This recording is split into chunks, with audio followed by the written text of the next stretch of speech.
this isn't just Islamic extremism. If you go back to the 80s, during the Reagan administration, when Jerry Falwell sued Hustler magazine for portraying him having, I believe it was drunken incest with his mother in an outhouse, again in a visual form, and won a $150,000 court case against Hustler for that. That was overturned by the Supreme Court, I think 8-0. So, you know, religious fundamentalists of all stripes and of all nationalities have this penchant to say, we want to be able to tell you what you can and can't. All right, you know, only on MSNBC will you find some nut job drawing a moral equivalence between Jerry Falwell suing a magazine and Islamic terrorists going in and killing 12 people at a magazine. It's the same thing to this liberal lunatic, but please, my blood pressure.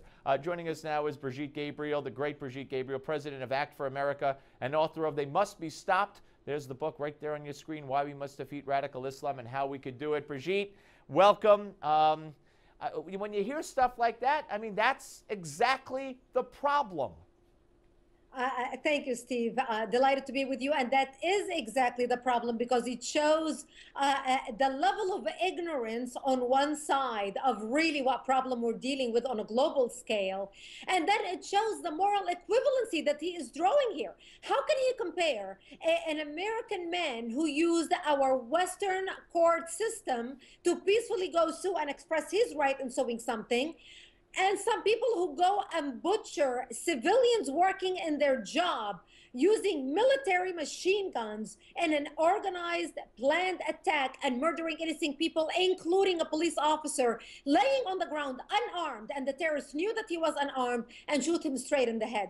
This is the problem we're facing with liberals in this country, around the Western world also, Steve, where they are underestimating the problem. It's like underestimating cancer while trying to treat cancer with the Tylenol. Meanwhile, cancer is growing throughout the world body, and it will kill the world body until we do what we must do, go in and uproot it from its roots. Well, you know, and your analogy to cancer is good, but here's how I prefer to use it. It's like saying, well, you know, there's only a few bad cancer cells. The body is healthy otherwise. But look at all the millions of cells in the body. It's only a few cancer cells. But of course, those cancer cells will kill you. Exactly. And because Europe ignored the Islamic cancer of terrorism and radicalism rising within its midst for the last 30, 40 years, look what they are dealing with today. Europe could have dealt with the problem very early on in the 80s when the Islamists began organizing, especially after they brought in their family members. They started multiplying. They started using the government's welfare system to basically grow their families. The Europeans turned a blind eye, thinking, well, we're uncomfortable with it, but we don't really care as long as we have cheap labor.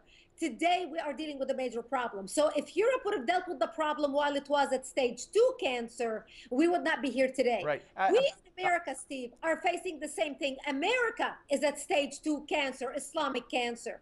And unless we start speaking about the problem, and unless we have a president at the helm identifying the problem as Islamic terrorism, not Buddhist terrorism, not Jewish terrorism, not Christian terrorism, but Islamic terrorism, we don't have a chance of defeating it unless we identify it. I want to ask you, in the previous hour we had Ahem Chowdhury. As always, it got heated. But, you know, you made an interesting point to me before we came on the air. At least when you listen to him, you get the truth. He's not trying to mask what he believes, right? Exactly. You know, I was with him last night on Hannity and another imam from Annapolis. And at least Chowdhury is honest. At least he tells you Islam does not mean peace. Those who are telling you that Islam means peace, they're lying to you. Islam means submission. At least when you look at Chowdhury, as radical as he is, or what we consider is radical, he is at least honest, and he is honest about the true teachings of Islam. The Quran is a very, in our point of view, radical book that is very intolerant of all other people. What we are facing today is the truth that Chowdhury is talking about, and that is the rise of authentic Islam, the Islam of Prophet Muhammad, which was practiced on the days of Prophet Muhammad. That's what the West is dealing with today. It's not radical Islam. It is Islam in its purest form. Brigitte, great to talk to you. Keep up the good work, and we'll speak to you soon. Thank you very much. Thank you. Brigitte Gabriel, ladies and gentlemen. And now next, we're going to hear from you. when we take some of your Skype calls. That's right, right here on the Steve Malzberg Show.